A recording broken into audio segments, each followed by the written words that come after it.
Yes. Yeah. And then how So, did it feel when your refugee status came through? How long did it take? oh well, it took like a year and a half because we were refused. So Oh, we have okay. to go into appeal process. Okay. And during this time, I started volunteer for REES, for Swansea Asylum Seeker Supergroup, for Unity and Diverse, for diverse communities around because I wanted to know how the people is. I wanted to know what they think. I wanted to improve English, Mm, and as well I wanted to get experience. mm. Volunteer, I have to say, for anyone is the best thing. Is the crucial key to progress. I Why? agree. The culture of volunteer not just change your mind, but as well make the other people to trust you, to Mm. know you, and let you to develop skills. And when some people think, you know what, but you are doing work for free, it's, in fact, it's totally the opposite. I am learning for free. Yeah. I have experience for free. I am getting hands-on training for free. So it's kind of different thing. And being there, so when we finally won the appeal process and we got our papers, like a month or maybe 2 months before, I was approached by Deborah. And Deborah told me, you know what, Carlos, you should apply for this project I'm running on about the first job, your first job. So I have no papers. You're gonna be granted. You should apply. No, I don't think so. It's still you too recent my appeal. No, no, you should apply. And I did it. So I did it. I succeed.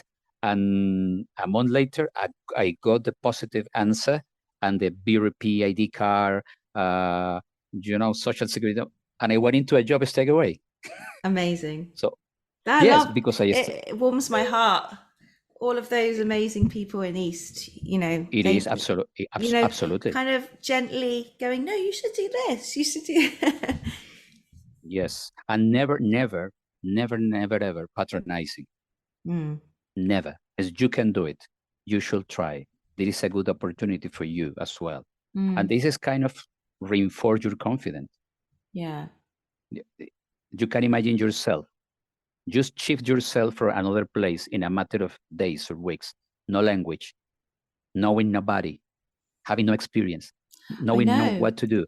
Even when I It's a go on hit. holiday, I'm a bit like, even though, like you feel a bit hesitant, like it takes a long time to get used to your environment and, your surroundings, like where things are. And then obviously if you've got that other barrier of, Yes. language, it's, Yes, it's, it's absolutely. hard. I mean, I'm terrible. Obviously I'm the typical British person, don't really speak any other languages.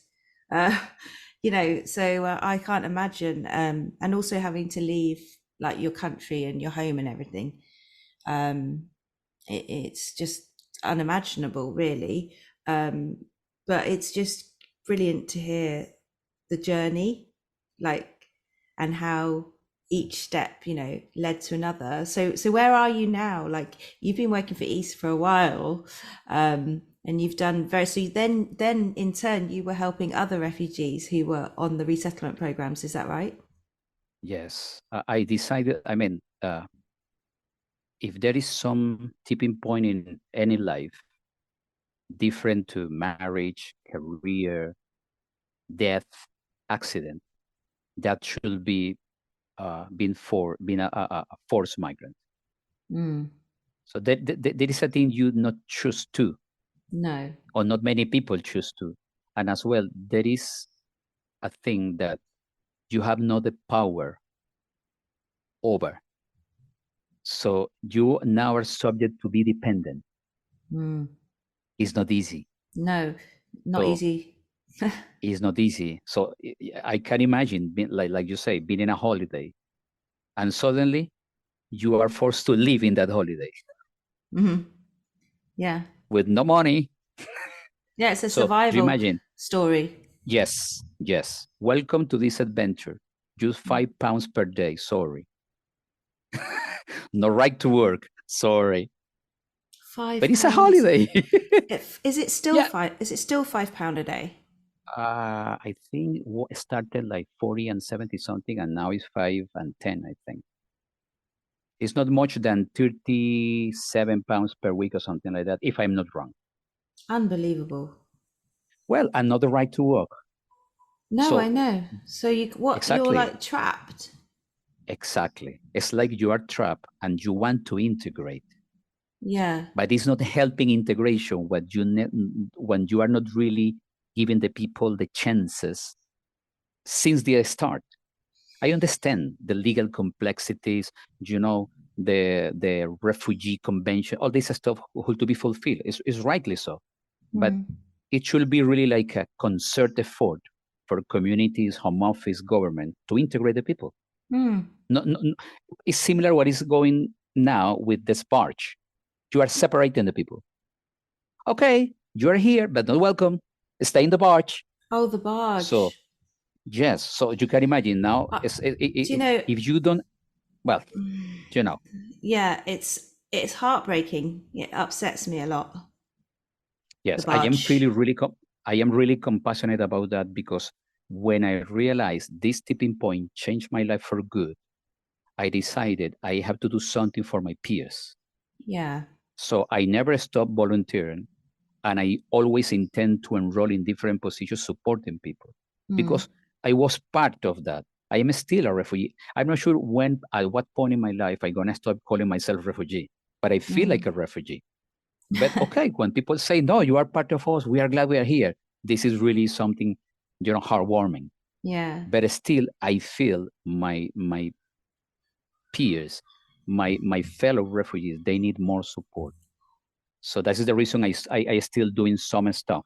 And at some point, is, play a vital role because from East, I started another journey that it was going into secondment for Welsh government on integration. So that means being able to see, you know, to flip the coin and to see the different sides. Oh, this is working for a charity. This is working for a public sector. You know, we are trying to attend the same problem, addressing in different ways. Still some things we can improve. But definitely, if I have to bet for, I'm gonna bet for the third sector, for charities. Okay, yeah. So talk a little bit about your experience then, working with the Welsh government, like how that was different, how that you got a different outlook or a different perspective from that work.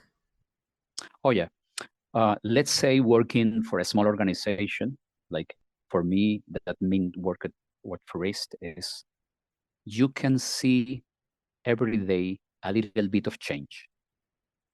You can do something and you can see the result. So this is really rewarding. And this is something that, especially for me, is something like a fit and lift up your life every day. So you feel the material results of what you're doing. And this is something really powerful, I think. So I never imagined myself in the account of less than 5 years, start working for the public sector, the civil service. And the mean for that was Rocio, because Rocio asked me, he approached me and asked me, would you like to apply for this? No, do you really think I am ready for that? I mean, my English, my experience. No, you have been working for refugees, you love working for refugees, you shall. And I did it. So again, that was kind of second stage, was kind of, I don't know, second tier in self-confidence. Okay, no, really can do it. And it's not lack of personal confidence. It's lack of confidence about being able to be accepted. Because let's be clear, this is not my country, Mm. not yet. I want to make it my country, Mm. and I totally understand we were not invited, and this is what really speaks really well about British society, and especially the National Sanctuary Commitment of Wales. Mm. If we came here not being invited, but you are getting a really welcoming, friendly acceptance, it changed your life. Yeah. And that means you start feeling, you know what? They want me to stay. So I want to contribute. So Yeah. in that sense, going to public service shift my perspective in the way now, the broader thing the planning, the funding, the many organizations try to do good things, how we can improve the service and the provision and the delivery for asylum seekers or refugees, how we can oversee that is working well. So this is like a different platform. So I can feel like Welsh government has a strong commitment for being welcoming to a first sanctuary, but as well the charities are like at the forefront, the soldiers, the foot soldiers, okay, give them ammunition, we are here to fight. And being like being able to work with both of them is something really grateful I am. Because now I got the sense, I understand totally what Welsh government is trying to do, but as well I am being able to liaise with charities because I was born to this service into charities. And for sure, I like to still working for them. Yeah, so you're like a triple threat because you're like a refugee. Yeah. You've done the third sector charities and the Welsh government. So you know your stuff. You've lived it, you've breathed it, and you've worked it. It worked. So that is the reason I am really glad. I'm not sure if if you have the chance to speak with your fellow migrant, especially your compatriots, being spread across the world, the experiences are so diverse and sometimes are so bad that you can establish a difference. Oh, wow, I'm blessed. I'm here. I'm blessed I'm not in America, being a refugee. I am glad I'm not in whatever other country I've been really now hostile against and changing policy against refugees, So at some points, we are doing well, but sorry for being too honest. Never be blunt. Sorry for being honest.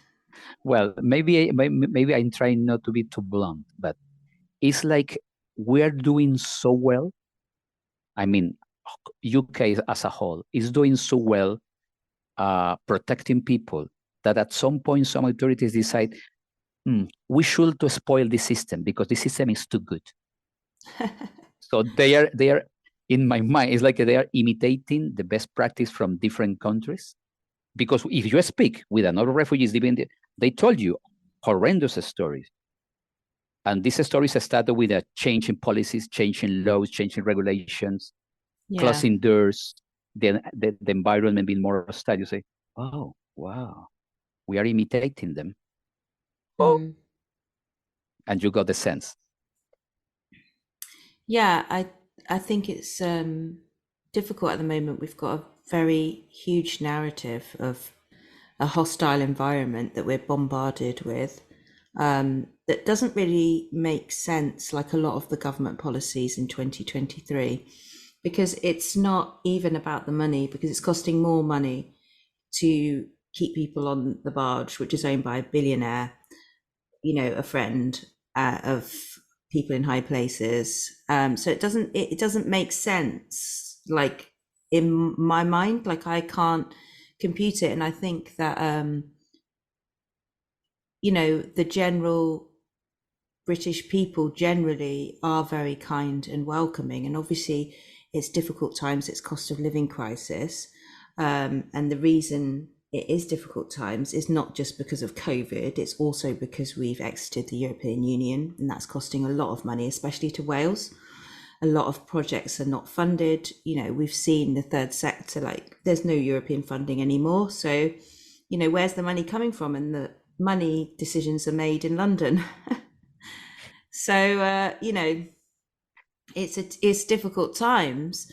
But, what would you say to those people that, they obviously the majority of people are bombarded by these horror news stories, like stop the boats. I just feel that the media, they don't really speak the truth. Yeah. Because it's they're creating the problem. If not creating, exacerbating the problem. Yeah, they're making it worse.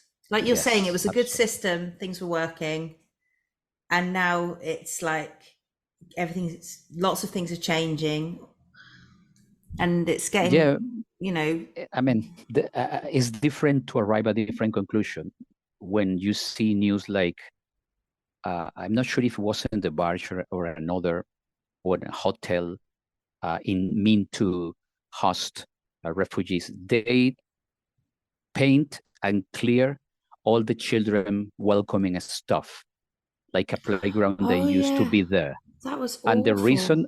the reason when asked, is too welcoming. So I'm not sure if it was the exact, the literal meaning of what they wanted to say or to express it, but it was like, it's like too much.